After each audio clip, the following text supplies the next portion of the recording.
Sir एक बहुत basic चीज़ बताऊँ, ये जो हमारे पास पेशेंट आए थे, ये एक 68 वर्ष के अंकल जी हैं, जो खाली एक सिंपल विज़िट के लिए यहाँ पर आए थे अपने बेटे के पास एक नॉर्मल मूव के छाले के साथ। हमने देखा वो छाला 1 महीने से था, हमें थोड़ा सा डाउट लगा, हमने उनको बायोप्सी एडवाइस की थी कि आप एक टुकड़े की जांच करवा लें। उनका कहना था वो दिल्ली रहते हैं, वहाँ पे सारी सुविधाएं हैं, वहाँ करवा लेंगे। बट समहाउ उनके बच्चों ने ये रैपिड डिसीजन लिया कि नहीं, हमें दिल्ली जाने तक का भी वेट नहीं करना है। नेक्स्ट डे ही हमने बायोप्सी की थी, जिसकी रिपोर्ट में कैंसर के कण आए थे। इमीडिएट उसके रिपोर्ट के साथ हमने एक सीटी स्कैन करवाया देखने के लिए। अंकल को मुंह के जो जीभ कहते हैं, जीभ के साइड के भाग में छाला था 1 महीने से। उनको लगा सादा छाला है, ठीक हो जाएगा। जब लगा नहीं ठीक हो रहा है तभी वो दिखाने निकले, नहीं तो वो शायद ना भी आते उस दिन। पर हम ये उनका और हमारा नसीब मानते हैं कि वो उस दिन आए, वो हमसे मिले, मेरी बात से सहमत होकर उन्होंने जांच करवाई।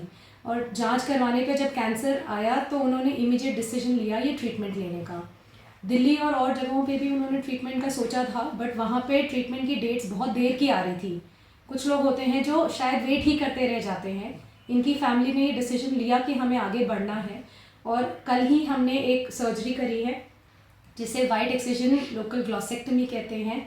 जीभ के जिस भाग में छाला था उसको निकाला गया है। साथ में जो गले में ग्रंथियां होती हैं जिनसे वो कैंसर के कण शरीर में फैलते हैं, उनको भी निकाला गया है दोनों तरफ से। अच्छी बात यह है कि उस भाग को निकालने के बाद भी जो बची हुई जीभ है, हम उसको सैल्वेज कर पाए हैं, उसको फंक्शनल बना पाए हैं। आज के दिन में भी फर्स्ट पोस्ट ऑपरेटिव डे पर भी वो अपनी जीभ हिला पा रहे हैं और नॉर्मली बोल पा रहे हैं, जो कि हमारे लिए बहुत बड़ा अचीवमेंट है, जो हम नहीं एक्सपेक्ट करते कि शायद पहले दिन कोई कर पाता। बट इतनी हिम्मत उन्होंने भी दिखाई है, हमने भी थोड़ी हिम्मत बना के ये चीज़ करी है। रोज़ाना तौर पे सर्जरीज प्राइवेट में कम ही होती हैं, स्पेशली भिवाड़ी जैसी थोड़ी छोटी सी जगह पे कहने को, जब सभी लोग गुड़गांव और दिल्ली की तरफ भाग रहे हैं। हमने ये कोशिश की है कि ये चीज़ें जब हमारे स्तर पर भी हो सकती है, हम मैनेज कर सकते हैं, हम जब इस चीज़ के लिए ट्रेंड हैं, जब हमारा पूरा रेसिडेंसी और पूरा जो अभी तक का कार्यकाल रहा है उसमें हमने जब इसी चीज़ों को ठीक किया है, तो क्यों ना प्राइवेट लेवल पर भी उसको ईजी बनाया जाए कि लोगों को कैंसर का ट्रीटमेंट कराना इतना भारी ना लगे, इतना डरावना ना लगे। सर्जरी से ही लोग डरते हैं, सर्जरी के नाम से ही डरते हैं, उसके बाद के कॉम्प्लिकेशन से डरते हैं। हमारी यही कोशिश रही है कि हम जितनी रिक्वायर्ड सर्जरी है वो करें, जिससे आगे उनको जो कॉम्प्लिकेशंस आने या चीज़ें अगर बढ़ जाती, शरीर में फैल जाती, तो उससे क्या क्या होता, उससे थोड़ा सा हम उनको दूर कर सकते। छाले का जो मुख्य कारण क्या कहा जा सकता है, किस तरीके से छाला हुआ होगा? सर बहुत सारे कारण होते हैं। इन अंकल में हमें 2-3 पॉजिटिव हिस्ट्रीज मिली हैं, जैसे वो पहले के टाइम पे टोबैको लेते थे, स्मोकिंग करते थे। भले ही चाहे उन्होंने 20 साल से छोड़ दिया, पर कहीं ना कहीं उसका एक रीज़न कण रह गया, पहली बात। दूसरा, कई बार हमारे मुंह में शार्प दांत होते हैं जिससे बार बार एक जगह पे घाव होता रहता है, चोट लगती रहती है, हम उसे इग्नोर कर देते हैं। इन अंकल के भी डेंटल ट्रीटमेंट एक हो रखा था, रूट कैनाल हुआ था, कैपिंग हुई थी, पर वो सही से नहीं बैठी थी, उनको उसमें परसिस्टेंट दर्द रहता था। वो अगर अब हम देखते हैं तो जीभ के उसी भाग में हुआ है जहाँ पे वो इंजरी कर रहा है, तो अगेन एक पॉसिबिलिटी लग रही है कि शायद उसके रोज़ाना चोट लगने की वजह से भी ये बड़ा होगा। ये अपनी अवेयरनेस के चलते या आपके सहयोग के चलते शायद बच पाए, लेकिन अमूमन जो लोग हैं वो छाले को बहुत नॉर्मल लेकर के चलते हैं, बहुत सीरियस नहीं लेते हैं। ऐसे पेशेंट से, ऐसे लोगों के लिए आप क्या संदेश देना चाहेंगे? सर मैं ये बोलूँगी कि देखिए, सादे छाले हैं वो 2 से 3 दिन या मैक्सिमम 5 दिन में ठीक होते दिखने चाहिए। एक ही जगह पे अगर कोई छाला है जो बहुत समय से ठीक नहीं हो रहा, या दोबारा हो के उसी जगह पे हो रहा है, या मुंह में ऐसा छाला ना हो के भी कोई ऐसा घाव है जो नॉर्मल से अलग है, कुछ ना सही तो एटलीस्ट एक बार कोई भी इससे पर्टेनिंग जो डॉक्टर हैं, ज़्यादातर ENT सर्जन्स या ओरल सर्जन्स हैं या मुंह के जो स्किन के स्पेशलिस्ट हैं, उनको एक बार दिखवाएं कि ये सादा छाला ही है। आपने ट्रीटमेंट ले लिया, देसी नुस्खा ले लिया, 2 दिन ले लिया, 3 दिन ले लिया, पर अगर चौथे 5वें दिन आपको दिख रहा है कि वो नहीं ठीक हो रहा, तो एक बार किसी से राय लेने में कोई हर्ज नहीं है। चीज़ें बदलते बिगड़ते देर नहीं लगती। हमारे यहाँ की जो पॉपुलेशन है उसमें स्मोकिंग और ये तंबाकू चबाना, हुक्का तो मतलब हर दूसरा बंदा करता है, इनफैक्ट फीमेल्स में भी बहुत कॉमन है। दूसरा, जो चूल्हे पे खाना बनाते हैं उनको भी स्मोक एक्सपोजर की पूरी हिस्ट्री है। तो ऐसे कई केसेस आ गए, इवन फीमेल्स भी आ गए जिनके हमें लग रहे हैं कि घाव डाउटफुल है, हमने बायोप्सी बोल दी, उनको थोड़ा सा घबरा गए, वो वापस आए नहीं। फीमेल्स का ट्रीटमेंट सर ऐसे भी इग्नोर होता है। मेल्स का क्या है, फिर भी वो देखते हैं अच्छा बोला है छाला, किसी और को तो दिखाएंगे। फीमेल्स का तो ठीक है ना, दवाई दे दो देखी जाएगी। तो मैं ये समझती हूँ कि चाहे छोटा छाला हो, चाहे कोई ऐसा घाव हो, चमड़ी का रंग ही बदल रहा हो, फील करने में अगर आपको बाकी स्किन से अलग लग रहा है, एक बार हमेशा दिखाएं, दिखाने में कोई हर्ज नहीं। आपने कॉमन बात कही कि दांतों में कई बार कैप लगवा लेते हैं, जी। कैप के कारण भी ये चीज़ हो सकता है? सिर्फ ट्रॉमा के कारण, चोट लगने के कारण कैप से प्रॉब्लम नहीं होती है, लेकिन गलत तरीके से अगर कैप फिक्स्ड हुआ हो या सही नहीं बैठा हो, हमें हर बार आपको ध्यान हो, डॉक्टर्स डेंटल के जो होते हैं वो कैपिंग के बाद बोलते हैं आप कुछ दिन ट्राई करके देखो, आपको दर्द हो, कुछ दिक्कत हो बताना। हम क्या करते हैं, अरे यार धीरे धीरे टाइम के साथ बैठेगा, सेट बैठ जाएगा। हमारी यही गलती हो जाती है, वही चोट एक बार में बार बार लगने से चीज़ों को, चमड़ियों को बिगाड़ती है। जैसे तंबाकू है, उसके साथ जो हम चूना लगाते हैं, चूना भी एक लोकल इरिटेंट है, वो ऐसे कैंसर नहीं करता, बट वो क्रॉनिक इरिटेशन कर करके उसी तंबाकू के निकोटीन को अंदर घुसने में मदद करता है, उसी से वो चीज़ें वहाँ पनपती है, उसी से चमड़ी बिगड़ती है और उसी से हर चीज़ की शुरुआत होती है। स्टेज की बात करें तो जो आपने ऑपरेट किया है, किस स्टेज पे ऑपरेट किया है? सर ये T2 लीजन, हमारी भाषा में अगर हम बोले तो ये T2N1M0 लीजन था, जिसमें उनके छाले की गांठ 2 सेंटीमीटर से बड़ी थी। गले में उनके लेफ्ट साइड में, उनके जीभ पे लेफ्ट साइड में थी, पर उनकी जो गांठ का फर्मनेस थी या जो टाइटनेस थी वो जीभ के बीच को भी क्रॉस कर रही थी। हमने जब नेक नोट्स देखे हैं तो उसमें उनके दोनों तरफ गलों में गांठें थी। राइट साइड की गांठें दिखने में नॉर्मल थी, बट क्योंकि उनके मिड लाइन को क्रॉस हुआ था, हमने प्रोफाइलैक्टिकली मतलब आगे ना बढ़ जाए, इसी बचाव के कारण हमने दूसरी साइड की भी गांठें निकाली हैं। ऑपरेट के बाद क्या संभावना है, बीमारी खत्म हो गई या आगे नहीं बढ़ पाएगी? सर जिस रास्ते से ये कैंसर फैलता है शरीर में, उस रास्ते को हमने हटाया है। सपोज जैसे एक नोड में गांठ आई है, हमने उसके 2 लेवल और आगे की गांठें हटाई हैं कि भाई कोई कण अगर मिस भी हो गया तो वो आगे तक भी पहुंचा होगा तो भी हम निकाल देंगे। जो फाइनल निकला है उसको भी हमने जांच में भेजा है, हिस्टोपैथोलॉजी की फाइनल जांच में।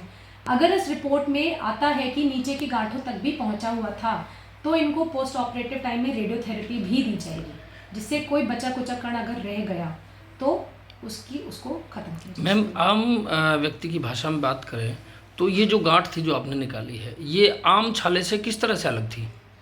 सिर्फ गांठ मुंह के अंदर, ये जो गले की गांठ का कह रहे हैं आप? जो आपने टंग में जो टंग में छाला था, बाकी नॉर्मल छाले जो होते हैं उनके आजू बाजू एक रेडनेस होती है, एक दर्द होता है। नॉर्मल छाले या चोट लगने से जो छाले होते हैं वो हल्के दर्द करते हैं। ये जो छाले होते हैं ज़्यादा करके अमूमन दर्द नहीं करते, मतलब मुंह में कोई एक भाग में कोई घाव है, कोई दर्द नहीं, पेशेंट को पता भी नहीं कि है, कई बार ऐसा भी होता है।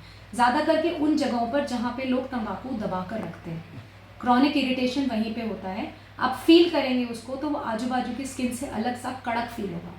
तो आप जब भी ब्रश करने के बाद कभी अगर मुंह में फिंगर घुमाते हैं, मसाज करते हैं जैसे नॉर्मल करते हैं लोग, अगर आप वैसा करें तो आपको कोई अगर घाव ऐसा फील होता है दिखाने से। मैम न्यू जनरेशन में एक अलग सा एक पैशन अभी कुछ दिनों से देखने को मिला है, आप इस चीज़ के स्पेशलिस्ट होने के नाते क्या कहेंगे कि हुक्के का फैशन एक न्यू जनरेशन में बहुत ज़्यादा बड़ा है, क्या कहेंगे?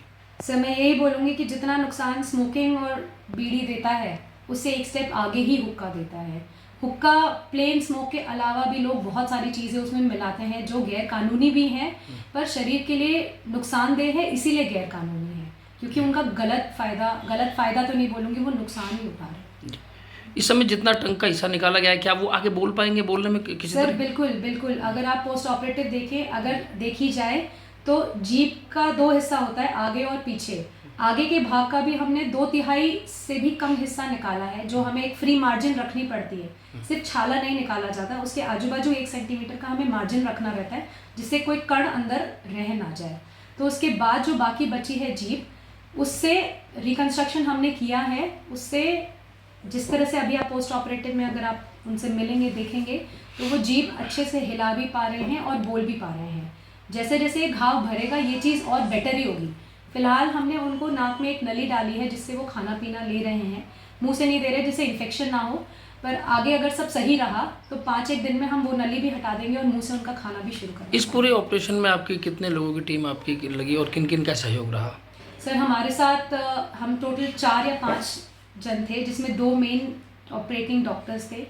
3 स्टाफ था, एक एनेस्थेटिस्ट, सीनियर एनेस्थेटिस्ट थे हमारे साथ, बाकी पूरा हॉस्पिटल का स्टाफ जो 5 घंटे जब से शुरू हुई सर्जरी 3 बजे से 7 बजे तक, 7 के बाद 8 बजे जब तक पेशेंट बाहर नहीं आया, नॉन स्टॉप एक पैर पे ऊपर नीचे जब भागना है, जो चीज़ मंगानी है, ऑन टोज करके उन्होंने कराया। आपका ऑपरेशन सक्सेसफुल रहा है, कितनी संतुष्टि, कितनी खुशी है?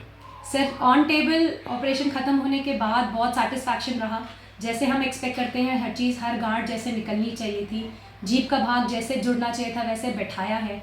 अब पोस्ट ऑपरेटिव में धीरे धीरे पता चलेगा कि सर कितना सपोर्ट करते हैं, वो पेशेंट का घाव कितना अच्छे से भरता है। बट कल से आज में मुझे संतुष्टि है कि हाँ, हम सही राह जा रहे हैं। इस पूरे ऑपरेशन में कितना टाइम लगा आपका? सर्जरी को अगर सिर्फ सर्जिकल टाइम हम माने तो हमने 3 बजे इंसिजन दिया था, 7 बजे हमने स्किन क्लोजर कर दिया। पर अगर आप पूरा टाइम माने तो पेशेंट को हमने 2 बजे ओटी में शिफ्ट करा है और 9 बजे आईसीयू में शिफ्ट करा है। ये इतना लंबा जो टाइम था, ये कई घंटों का ये टाइम था, आपके लिए कितना चैलेंजेबल था? सर चैलेंजिंग था, बहुत चैलेंजिंग था। मैं ऐसा 2 बच्चों की माँ हूँ, मेरे 2 छोटे बच्चे हैं जो घर पे मेरी मदर अभी संभाल रहे हैं, कल भी संभाला। उनका सपोर्ट नहीं होता तो मैं शायद सोच भी नहीं पाती। तो एक एजुकेटेड फैमिली में होने का बहुत बड़ा फ़ायदा है कि मुझे हर तरफ से बहुत सपोर्ट मिला। प्रेगनेंसी मेरी, क्योंकि डॉटर छोटी है, प्रेगनेंसी के बाद पता है फीमेल्स के प्रॉब्लम रहते हैं, 5 घंटे कंटिन्यूस स्टैंडिंग रहना, हर समय बेंड करता रहना, इट्स एक्चुअली फिजिकली बहुत चैलेंजिंग।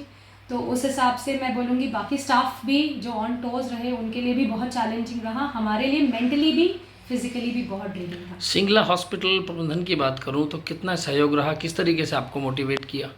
सर सिंगला हॉस्पिटल में जो मेरे सीनियर मेरे साथ रहते हैं, डॉक्टर राजकुमार सर हैं, मेरे हस्बैंड हैं, मेरे फादर इन लॉ हैं डॉक्टर अमृतलाल सिंगल, मेरे हस्बैंड जो जनरल सर्जन हैं, उन्होंने हमेशा से ही सपोर्ट किया कि चाहे हम यहाँ पे इस जगह पे नए हैं इस सर्जरी के लिए, बट हमें एक शुरुआत करनी चाहिए, एक स्टेप लेना चाहिए। बहुत हिचक थी, कर पाएंगे नहीं कर पाएंगे, स्टाफ को सिखा पाएंगे कि नहीं, बट स्टाफ ने भी हर लेवल पे एक नई चीज़ सीखने की कोशिश की है, कैसे असिस्ट कराना, कैसे संभालना, हर स्टेप पे वो एक नई चीज़ हम भी सीख रहे हैं, वो भी सीख रहे हैं। तो जब तक उनका इन्वॉल्वमेंट नहीं होगा सर, नहीं हो पाता। आखिरी सवाल है, आपकी मेहनत से किसी को जीवन दान मिलता हो, किसी को सुकून मिलता हो, तो वो पल कैसे लगते हैं? सर ये तो बहुत बड़ी बात कह दी सर। मतलब लोग कहते हैं डॉक्टर्स भगवान होते हैं, हम नहीं मानते, पर हम ये कहते हैं कि हमारे कुछ करने से अगर किसी का भला हो जाए तो वो दिन फिर सफल है। एक स्टेप बस किसी की हेल्थ की तरफ जाए, उससे और बेटर। इसीलिए चिकित्सकों को धरती का भगवान कहा जाता है। आप नहीं, माने सर, या ना माने, नहीं, लेकिन सर, ऐसा कुछ नहीं आम है। भाषा में है।